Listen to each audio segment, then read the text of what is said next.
कौसा के अंदर एक कब्रस्तान है, रशीद कंपाउंड में बोला जाएगा। रशीद कंपाउंड में बोला जाएगा। सर्वे नंबर 123 हिस्सा नंबर 1 है। ये 34 गुंटे का 7/12 है। इसकी जो बुनियाद हुई थी 2007 में हुई थी। मरहूम नादिर भाई ने ये इसका बुनियाद डाले थे। इसके लिए तमाम मुमरा कौसा के लोगों ने पैसा जमा किए, कम पड़ा तो हमारे नाथानी साहब ने मदद की और ये 2009 में खिदमत ट्रस्ट के नाम पे रजिस्टर हुआ। रजिस्टर होने के बाद लगभग इसका जो काम है अधूरा छूट गया, इसके पीछे कोई फॉलोअप नहीं हुआ। अब जो बीच में एक न्यूज़ चला गोवंडी का, जहाँ की कब्रिस्तान की हालत जो है बहुत ही बेकार थी, तो उस वक्त जब मैं MM वैली के कब्रिस्तान में गया था तो उधर भी देखा तो कब्रिस्तान की हालत कुछ सही नहीं थी। तो मेरा ये रेफरेंस थी कि भाई हमारे पास ये कब्रिस्तान है, 2009 से ये जगह ली पड़ी है हमारे पास, तो इसको चालू क्यों नहीं किया जा रहा है। तो उस एवज में ये कब्रिस्तान को चालू करने के लिए हम लोग ने 6-7 लोग ने एक कमेटी बनाए। कमेटी बना के हमने कल अल हद के नाम पे डेलीगेशन दिए और आगे जो भी इसका काम होएगा ये जो है मुमरा कौसा कब्रिस्तान कमेटी के नाम से चलाने का हम लोग का ये डिसीजन हुआ है। हसन भाई आगे आप सब जानते हैं कि जो हमारा शहर है वो दिन ब दिन बढ़ते चला जा रहा है। तमाम अलग अलग जो इलाके के हमारे कब्रिस्तान है, दरगाह कब्रिस्तान है, MM वैली का कब्रिस्तान है, कौसा कब्रिस्तान है, ये सारे कब्रिस्तानों के क्या हालात हैं आप लोग बेहतर जानते हैं। इसी चीज़ को देखते हुए कई बार व्हाट्सएप ग्रुपों पर और कई अलग अलग जगहों पर इस पर बात होती थी और पिछले 15-16 साल से मरहूम नादिर साहब ने जो शुरुआत की थी वो कब्रिस्तान जस का तस पड़ा हुआ है। आज हम लोग आकर देखकर इतना ख़राब लग रहा है कि आप देख सकते हो कोने में यहाँ पर कूड़ा कचरा डाला गया है। यहाँ आए तो यहाँ के मुकामी लोगों ने बताया कि जो बकरे की मंडी लगी हुई थी उनका जो पूरा के पूरा कचरा गंदगी जो बकरों की थी और तमाम जानवरों की थी वो सब ला कर यहाँ फेंकी गई। और आए दिन यहाँ के मुकामी लोगों के झगड़े होते हैं क्योंकि यहाँ कोई सिक्योरिटी नहीं, कुछ नहीं, खाली वॉल कंपाउंड डालकर छोड़ दिया गया है। आप भी इस पर वीडियो घुमाकर देख सकते हैं कि इस कब्रिस्तान की हालत क्या है। हमारा सिर्फ और सिर्फ प्रशासन से यही मांगना है कि जितने भी राजनीतिक पार्टी है वो सब अपने पार्टी, अपने सब कुछ पदाधिकारी वो सब कुछ छोड़ छाड़ के कम से कम शहर के लोगों के लिए, आवाम के लिए एक साथ आकर इस कब्रिस्तान को जल्द से जल्द दिला दे। किसी भी काम को ख़त्म करने के लिए 16 साल बहुत होता है। अगर ये न्यूज़ बाहर जाएगी मुमरा के बाहर दूसरे इलाकों में तो वो लोग खुद सोचकर परेशान हो जाएंगे कि 16 साल लग गए कब्रिस्तान को बनते हुए। तो अपने आप में ये एक अजूबा है, लेकिन फिर भी हम पुरानी चीज़ों को भूलते हुए उस पर मट्टी डालकर अभी फ़िलहाल तमाम लोगों से, खासकर महानगर पालिका से गुजारिश करते हैं। कल आरिफ भाई, नासिर मेम साहब, मम्मू भाई, हम लोग सलीम खत्री साहब और मुमरा कौसा कब्रिस्तान कमेटी जो नई हमने बनाई है उसके तमाम लोग जाकर AMC से मुलाकात किए पिचड़ साहब से। उन्होंने पूरा लेटर हमें सुना, पढ़ा, आधा घंटा उन्होंने दिया और वो खुद बोल रहे थे कि इसे अब तक चालू हो जाना चाहिए था।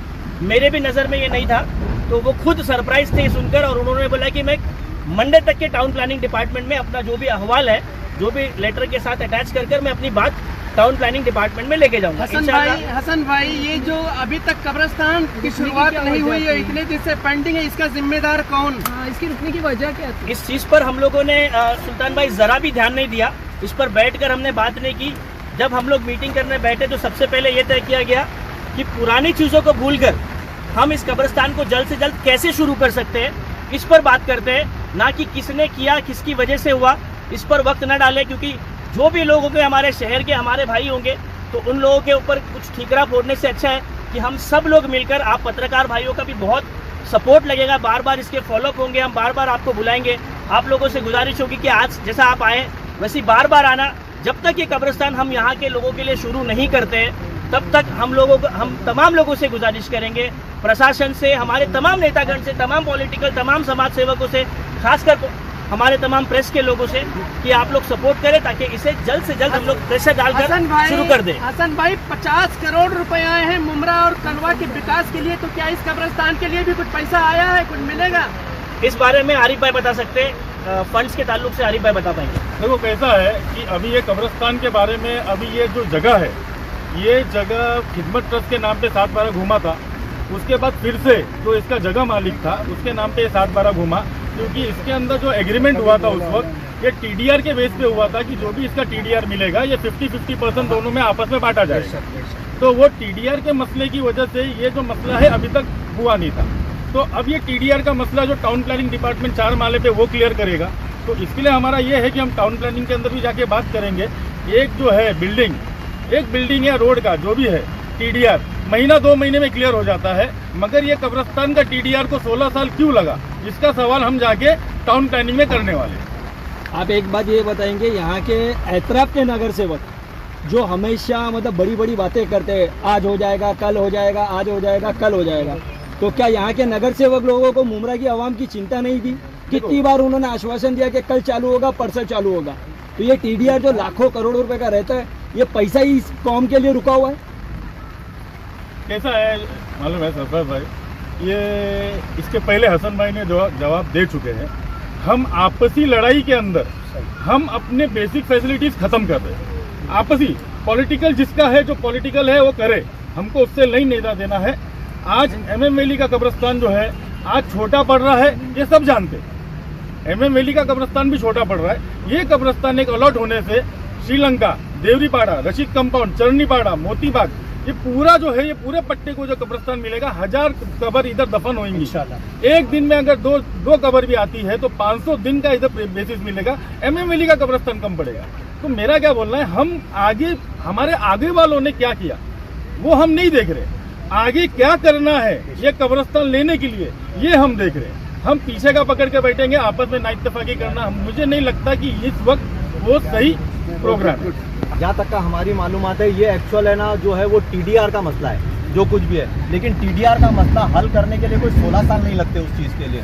जिन लोगों ने जो इसको हाथ में लिए हैं, जिन लोगों ने इनको हाथ में लिया, उन्होंने इसकी लापरवाही करी। हालांकि हमारा बीच में मैं वो नेता है, उनसे हमारी बात हुई थी, वो पूर्व नगर सेवक भी है, उनसे हमारी इस ताल्लुक में 2-3 मरतबा बात हुई। उन्होंने यही कहा कि भाई खाली जो है ना TDR का मसला है, अभी जो है जब तक का वो लैंड ओवर के नाम पे वापस से ट्रांसफ़र नहीं होगा, उसके नाम पे रजिस्ट्रेशन नहीं होगा, तब तक का जो है वो TDR नहीं निकलेगा। और TDR निकलने के बाद फिर बाद में वो खिदमत ट्रस्ट के नाम पे रजिस्टर होगा। तो लेकिन उस काम के लिए भी तो इतना टाइम नहीं लगता है ना। आज 16 साल किसको बोले जाते हैं आज आगे। और ये 16 साल के अंदर अगर यही जगह पे अगर समझो, अब मैं एक मिसाल देता हूँ, अगर यही जगह पे अगर GP बनाने के लिए दे दिए होते तो क्या होता था बताओ। ये प्लॉट को 16 साल तक का ये होता था, रुकता था ये काम, अभी तक का GP ठोक के पुरानी हो गई होती। तो कब्रिस्तान का काम है, इसके लिए रोक दिए। अगर तुम्हारा जो है अगर GP बनाने का कुछ काम होता या डेवलपमेंट का काम होता तो तब जमाना हो गया होता। मगर घूमने की वजह से TDR ट्रांसफर के अंदर कुछ प्रॉब्लम आ रहा है, क्योंकि वो ट्रस्ट है, ट्रस्ट के नाम पे TDR नहीं घूमता है। तो इसके लिए फिर से वो 7/12 रिवॉर्ड बैक किया गया, रिवॉर्ड बैक करके रावी के नाम पे किया गया।